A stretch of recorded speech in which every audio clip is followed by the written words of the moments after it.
Hello बच्चों, कैसे हैं आप लोग। मैं आज फिर आ चुका हूँ एक नए लेक्चर के साथ में। क्लास 9 मैथ का हम लोग एक्सरसाइज 1.2 सॉल्व करेंगे, लेकिन उससे पहले हम लोग कुछ चीज़ों के बारे में जानेंगे। बच्चों, हमने अपनी पहली क्लास में अपरिमेय संख्याओं के बारे में पढ़ा था। किसके बारे में पढ़ा था? अपरिमेय संख्या।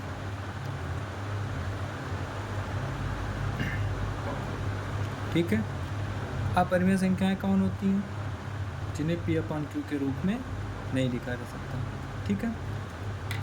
लेकिन ये जो अपरिमेय संख्याएं हैं, इनके बारे में सबसे पहले बताया किसने? बता सकते हैं आप लोग?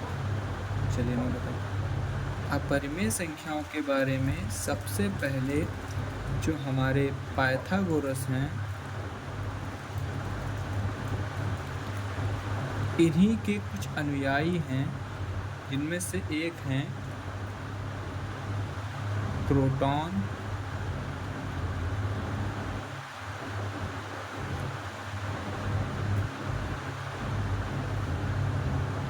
ठीक है।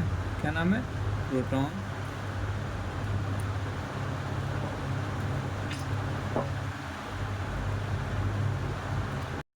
क्रोटन के हिप्पॉक्स। ठीक है। क्या नाम है? क्रोटन के हिप्पॉक्स। सबसे पहले अपरिमेय संख्याओं के बारे में इन्हें ही बताया था। ठीक है। इन्होंने सिर्फ √2 के बारे में बताया था। ठीक है। बात समझ में आ गई?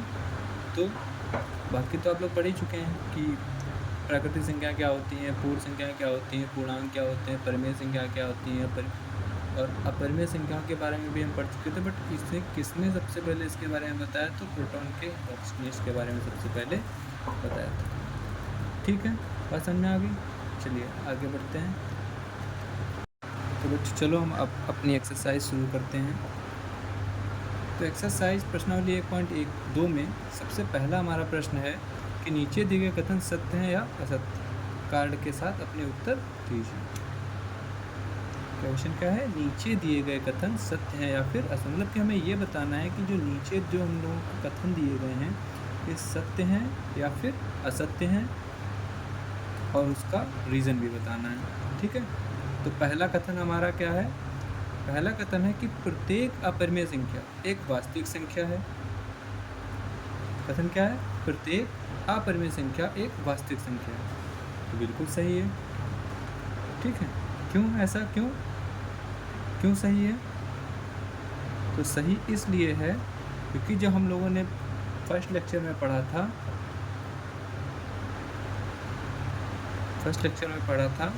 क्या पढ़ा था फर्स्ट लेक्चर में? कि वास्तविक जो संख्याएं होती हैं,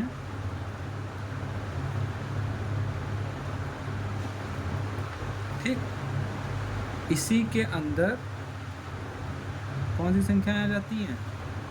इसी के अंदर आ जाती हैं हमारी अपरिमेय संख्या।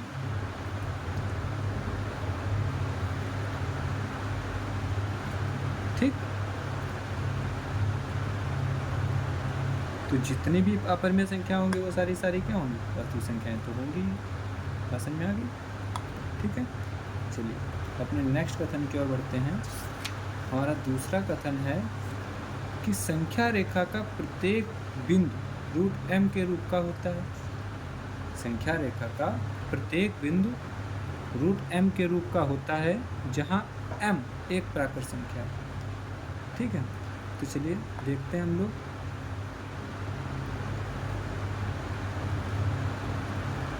तो ये कथन क्या लग रहा है आपको? ये कथन गलत है। क्यों गलत है? चलिए देखते हैं क्यों गलत है।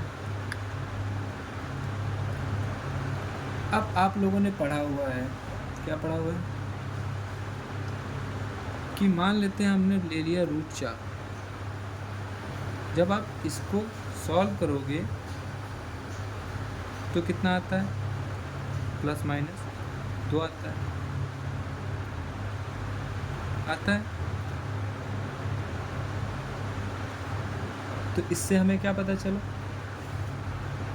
सॉरी अब उनको दिखा नहीं होगा, फिर से समझ लेते हैं क्वेश्चन के हिसाब से। क्वेश्चन हमारा क्या है कि संख्या रेखा का प्रत्येक बिंदु रूट एम के प्रकार का है, जहाँ m एक प्राकृत संख्या। तो हमने रूट बनाया, एक प्राकृत संख्या उसके अंदर लिखी जो कि हमारी क्या है 4 है, और इसका आंसर क्या आता है ±2। तो क्या ये 2 जो है ये तो निगेटिव भी आ सकता है और पॉजिटिव भी आ सकता है, तो ये तो प्राकृत संख्या हो भी सकता है और प्राकृत संख्या नहीं हो सकता है। ठीक है, दूसरी चीज़ ये जो रूट है जो 4 होता है, जब उसको आप रूट के अंदर लिखते हैं तो वो उसका हो जाता है वर्गमूल, जिसका हमारा आंसर आता है 2। ठीक है, शायद नहीं समझ में आएगा, फिर से समझ लीजिए। जैसे कि मान लीजिए हमने √2 लिखा, ठीक है, इसके लिए तो ये कथन सही हो जाएगा, लेकिन ये हर संख्या के लिए कथन सही होगा तभी तो ये सत्य होगा। फिर हमने लिखा √3 के लिए भी ये सही है। फिर आ गए हम लोग √4 पे, लेकिन जब हमने √4 जब हमने इसके लिखा तो हमने देखा कि हमारा आंसर आ रहा है ±2, जो कि एक प्राकृत संख्या हो भी सकता है और नहीं भी हो सकता है। ठीक, ये तो प्राकृत संख्या है, सॉरी इसमें कह रहा है m एक प्राकृत संख्या, तो हाँ m तो एक प्राकृत संख्या है, लेकिन जब √4 हमने लिखा तो वो बन गया 2, जो कि रूट के अंदर नहीं है। जबकि यहाँ पर क्या कह रहा है कि वो हमेशा रूट में ही होता है। ठीक है, क्वेश्चन क्या कह रहा है, संख्या रेखा का प्रत्येक बिंदु √m के रूप का ही होता है, लेकिन प्रत्येक अंक √m के आकार का नहीं होता है, क्योंकि √4 जब लिखते हो तो क्या आ जाता है 2 आ जाता है। ठीक है, जब आप √4 लिखते हैं तो आंसर क्या आ जाता है 2 आ जाता है, इस वजह से ये कथन गलत हो गया। अब हम बढ़ते हैं अपने नेक्स्ट कथन पे। नेक्स्ट कथन हमारा क्या है, नेक्स्ट कथन है कि प्रत्येक वास्तविक संख्या एक अपरिमेय संख्या होती है। ये तो कॉन्ट्राडिक्टरी होगा, पहले क्वेश्चन से ही देखो, पहले क्वेश्चन में क्या लिखा था प्रत्येक अपरिमेय संख्या एक वास्तविक संख्या होता है, दूसरे लास्ट में क्या लिख दिया एक प्रत्येक वास्तविक संख्या एक अपरिमेय संख्या होती है। तो ये तो पहले क्वेश्चन से ही आप लोग पहले वाले से ही आप पता लगा सकते हैं। ठीक है, रीज़न अगर देना चाहें तो दे सकते हैं। ठीक है, जैसे कि 2 वास्तविक संख्या तो है, वास्तविक संख्या है, लेकिन ये वास्तविक तो है बट अपरिमेय नहीं है। जबकि इसमें क्या कह रहा है प्रत्येक वास्तविक संख्या एक अपरिमेय संख्या, ये हमारा इसका उदाहरण। ओके बच्चों, सॉरी फिर से वही गलती हो गई, विजिबल नहीं हो पा रहा। चलिए फिर से समझ लेते हैं। जो हमारा थर्ड कथन है वो गलत है। क्यों गलत है, क्योंकि उदाहरण से समझें अगर, तो हम उदाहरण में हमने ले लिया 2 एक वास्तविक संख्या तो होती है, क्या अपरिमेय होती है नहीं, लेकिन हमारा जो कथन है वो क्या कह रहा है प्रत्येक वास्तविक संख्या एक अपरिमेय संख्या होती है। प्रत्येक वास्तविक संख्या एक अपरिमेय संख्या होती है, लेकिन 2 जो है वो वास्तविक संख्या तो है लेकिन अपरिमेय नहीं है, अतः ये कथन क्या हो गया गलत। ठीक है, समझ में आ गया। चलिए अब हम लोग अपने नेक्स्ट क्वेश्चन पे बढ़ते हैं, जो कि है नेक्स्ट क्वेश्चन हमारा क्या है, शायद आप उनको दिख नहीं पा रहा हो। हाँ, अब क्या सभी धनात्मक पूर्णांकों के वर्गमूल अपरिमेय होते हैं? यदि नहीं तो एक ऐसी संख्या का वर्गमूल का उदाहरण दीजिए। अब समझते हैं। यहाँ पर क्वेश्चन में कह रहा है कि क्वेश्चन में क्या कह रहा है, क्वेश्चन कह रहा है क्या सभी धनात्मक पूर्णांकों के वर्गमूल, कोई भी धनात्मक पूर्णांक ले लेते हैं, जैसे कि क्या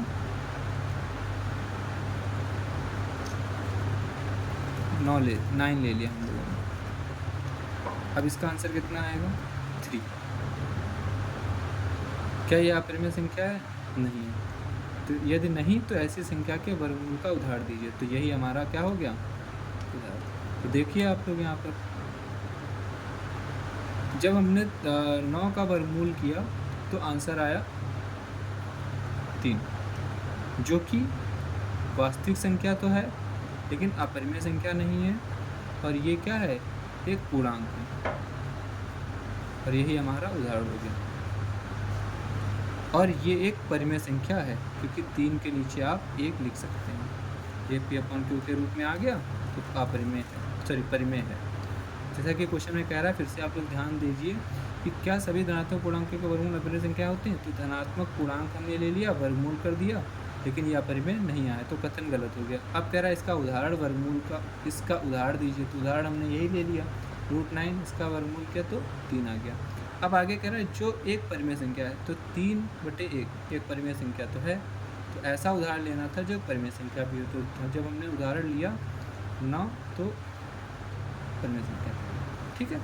अब अपने नेक्स्ट क्वेश्चन पे बढ़ते हैं, 3rd नंबर पे। दिखाइए कि संख्या रेखा पर √5 को किस प्रकार निरूपित किया जा सकता है। जैसा कि आप देख पा रहे हैं, नेक्स्ट क्वेश्चन हमारा क्या है, दिखाइए कि संख्या रेखा पर √5 को किस प्रकार निरूपित किया जा सकता है। तो इसको समझने से पहले हम लोग एक इसी प्रकार से दूसरे क्वेश्चन को समझेंगे कि √2 को संख्या रेखा पर कैसे निरूपित किया जा सकता है, ठीक है। तो इसके लिए हम लोगों को क्या करना पड़ेगा, एक संख्या रेखा लेनी पड़ेगी क्योंकि क्वेश्चन में ही कह रहा है, ठीक। एक संख्या रेखा लेनी पड़ेगी, ठीक। अब इस पे √2 को हमें निरूपित करना है। तो बच्चों इसके लिए हम लोग क्या करते हैं,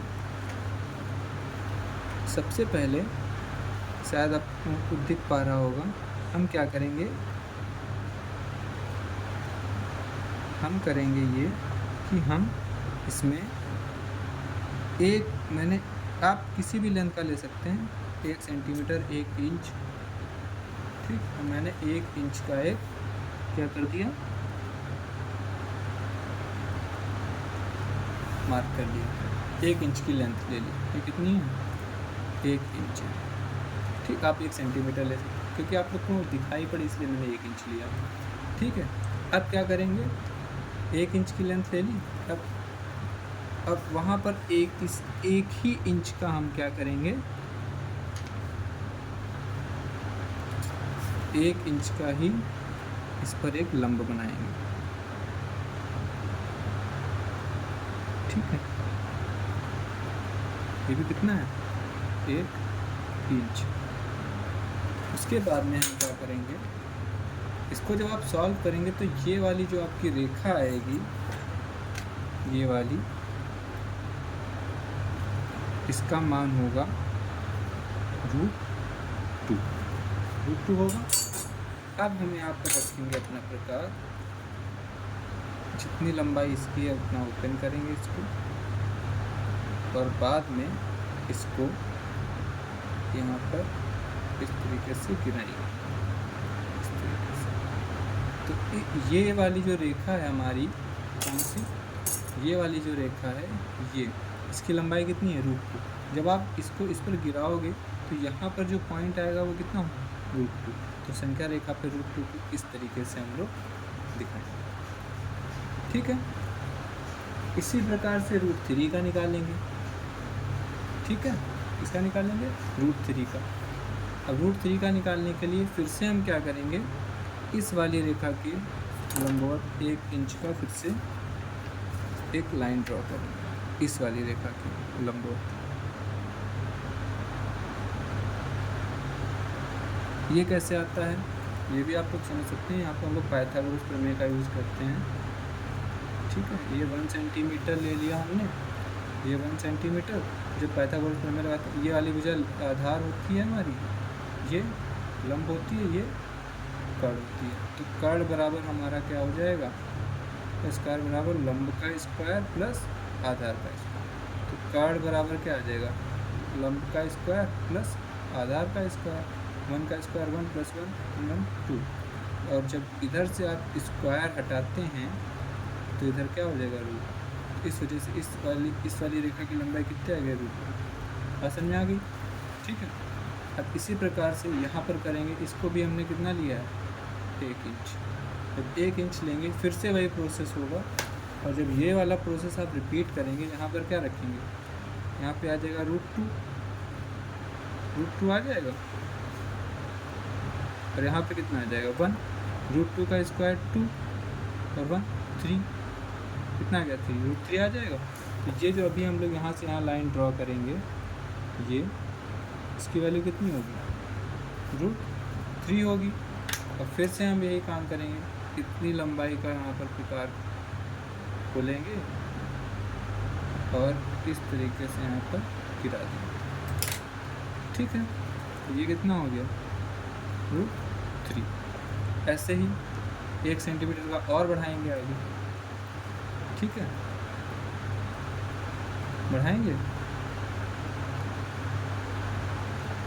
जो कि √4 बन जाएगा। √4 तो 2 होता है, तो सीधे आप लिख सकते हैं यहाँ पर क्या करें, 2 सेंटीमीटर की इस बार लाइन बना लें। क्या कर सकते हैं, सीधा 2 सेंटीमीटर की एक लाइन बना लें, क्योंकि 2 सेंटीमीटर का तो आपको पता ही, सॉरी मैंने इंच बनाया तो आप भी इंच बनाएंगे, या आप सेंटीमीटर बना लीजिए। जब 2 सेंटीमीटर का एक लाइन बनाएंगे यहाँ पर, ये आपको समझ आ गया। अब मैं आपको √5 का बताता हूँ। क्या करेंगे हम लोग करेंगे ये कि यहाँ पर 2 सेंटीमीटर एक रेखा ले लेंगे, जिस पर हम 2 सेंटीमीटर या 2 इंच जो भी आपका मन हो, ठीक, वो माप लेंगे, ठीक है। फिर उसके परपेंडिकुलर 1 सेंटीमीटर का 1 इंच का, क्योंकि मैं इंच ले रहा हूँ तो इंच एक लाइन ड्रॉ करें। फिर यहाँ से यहाँ तक की ये जो रेखा है, इसकी लेंथ पता कर लेंगे, जो कि पाइथागोरस प्रमेय से आएगी √5, ठीक, कितना आएगा √5। तो बाद में प्रकार को रखेंगे और इस तरीके से गिरा देंगे, ये कितना आ जाएगा ओके बच्चों, थैंक यू। लेक्चर पसंद आया हो तो लाइक करें, सब्सक्राइब करें, या अगर कोई गलती दिखती है तो प्लीज़ कमेंट में ज़रूर बताएं। और अगर आप लोगों को लेक्चर पसंद आता है तो प्लीज़ आपसे रिक्वेस्ट है कमेंट में वो भी बताएं, जिससे हमें मोटिवेशन मिले। और लेक्चर्स मेरे पसंद आते हैं तो लाइक करें और सब्सक्राइब करें। Thank you.